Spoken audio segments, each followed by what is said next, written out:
خوست کې د 450 میلیون افغانۍ په ارزښت ټولګټې پروژې پیلېږي.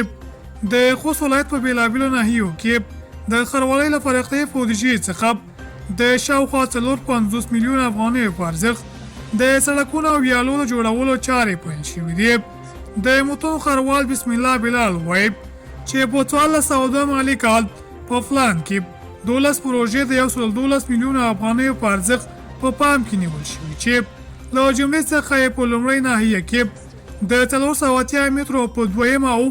درېیمه ناحیه کې مجموعي توګه د 6500 مترو په اوږدوالي ویالې او سړکونه په پاخه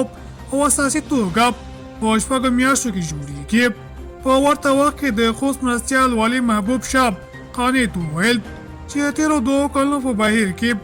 د سرفراز حکومت لخوا د بیا رغونې پروژې په لوړ کیفیت سرته رسېدلي او د ټاکل شوي پلاوي له لوري څارنه او ارزونه یې شوې ده.